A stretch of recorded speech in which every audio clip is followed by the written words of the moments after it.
So this tutorial is going to look at the page break and breaks function within Microsoft Word. If I turn to the ribbon tab at the top here and go to page layout, you'll see there is this breaks option here, and under it we have page break, column break, text wrapping, next page, continuous, even page and odd page. These are really useful tools to help us format a large document and can help us manage how text transfers across different pages. If I head to my Home tab, the first thing that I need to do is to switch on this function here. It's called Show and Hide, and if you'll see there, as soon as I click that, it will show us all of the hidden characters within a document.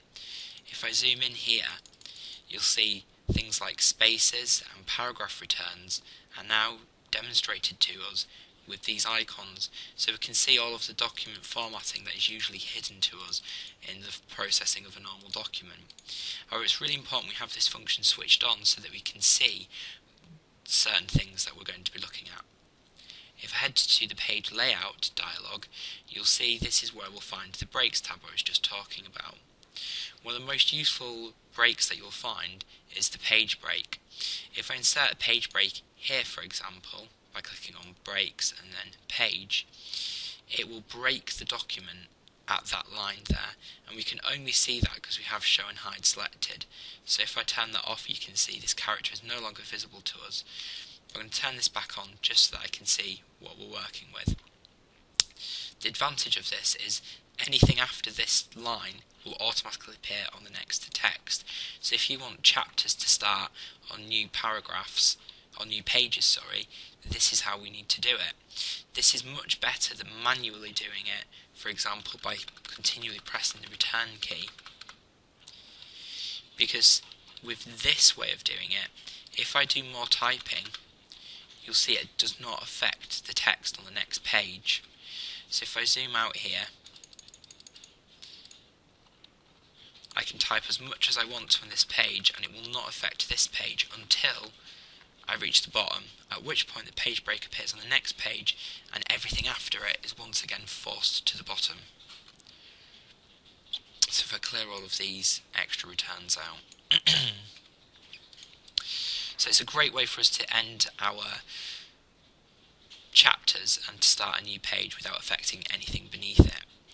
If I return to the page layout and breaks dialog, you'll see we can do the exact same thing with columns, and this is a really useful tool if you are using columned documents at any point. If you've not used them, the option to create columns is here. Just highlight a piece of text, click on columns and then specify how many you want. And then just as we have previously, you could use that break and column break tool to jump over and start a new column if you want. We don't need to use this tool now, so I've just clicked undo. Also under the breaks dialog, you'll see section breaks.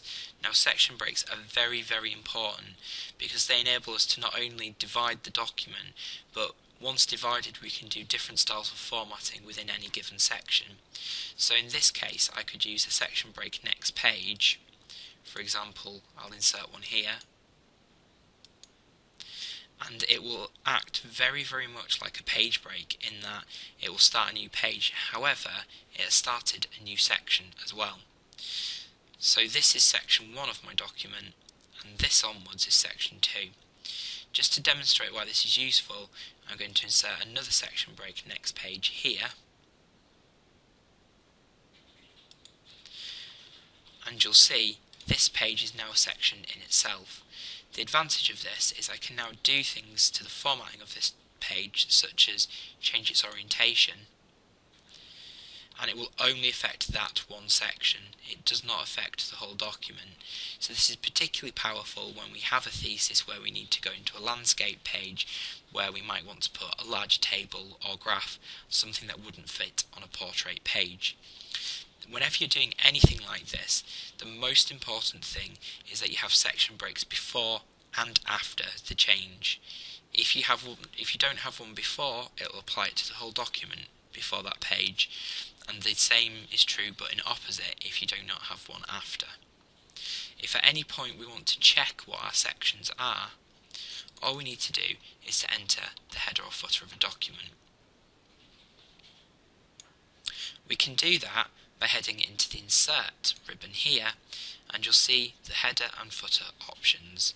If I go into my header and I edit the headers, you'll see Microsoft Word will label the sections within the header and the footer. So if I go to page 1, I can see this is section 1.